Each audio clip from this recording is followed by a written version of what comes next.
Bismillahirrahmanirrahim. I just wanted to share this thing with you because I've actually realized many people don't know how science works, and even scientists don't know how science works. So, contemporary science, this is how it works. This is like the golden rule of how science, contemporary science works, be it physics, chemistry, biology, botany, any kind of science. That all physical phenomena have to be understood and they have to be interpreted within a naturalistic framework. What that means, that this naturalistic framework, means that the universe in this view is considered a closed box.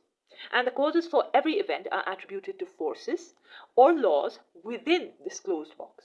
So event A leads to event B. Both A and B have to be understood, and their causes have to be attributed to forces and laws within this closed box that we call the universe. So when, it's very interesting that you hear atheists saying, oh, there's no God because science has discovered this, and, it's just nature that's running the world, and everything happens because of natural laws. That's just an assumption.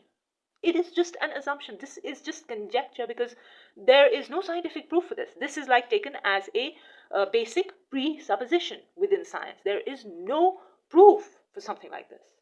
And that actually tells us how the modern atheistic and scientific thought actually rests on such a flimsy foundation, an assumption, a conjecture. Just like Allah subhanahu wa ta'ala says in the Quran,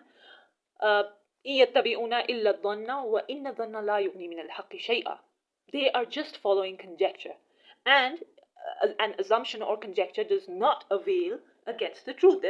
There's a whole world of a difference between truth and conjecture.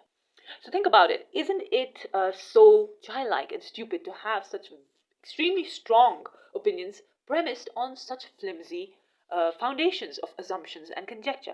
Think about it. Even somebody like me, literally, even somebody like me can make, let's say, a room or a house in which every process that takes place is automatic, it's controlled, it's programmed, the house is programmed, and anybody who lives in it for too long will actually be convinced that, it's a self-subsisting system. Everything happens within this system by its own self. So it has its own laws. That's the first thing that we'll notice, and it's actually self-subsisting. But then only a child would actually understand it that way, because any mature intellect would say, the power, the programming, the effort has to come from somewhere outside the system, and it has to be obviously for a purpose. Also, lastly, I think it's extremely important that we understand, we hear this word random a lot, whether it's in physics, random fluctuations, quantum fluctuations, random collapse of the wave function, random mutations in evolutionary biology. Everything is random, blind forces of nature. There's nothing goal-directed as such. There's nothing for a purpose. Everything is random. Why do we hear that word random always?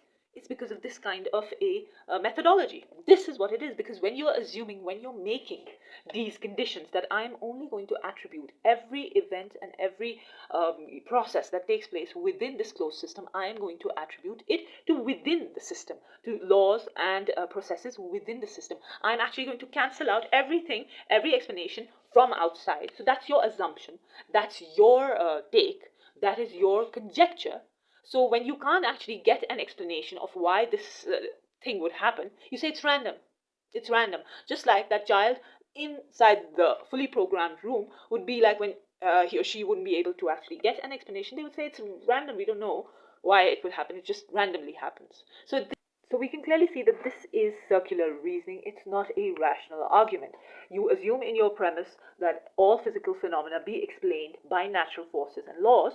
Therefore, in your conclusion, everything is natural and there's nothing that is supernatural. Well, you assume that first. An assumption cannot be a conclusion. So we can clearly see this is stupidity. And imagine that. Imagine making bold assumptions, bold claims. Entire worldview, the atheistic worldview, is that nothing of this has any purpose. Nothing of this has any meaning. Everything is meaningless. Everything is purposeless. We need to find our own meaning. Everything should be redefined. Based on what? Based on one stupid assumption.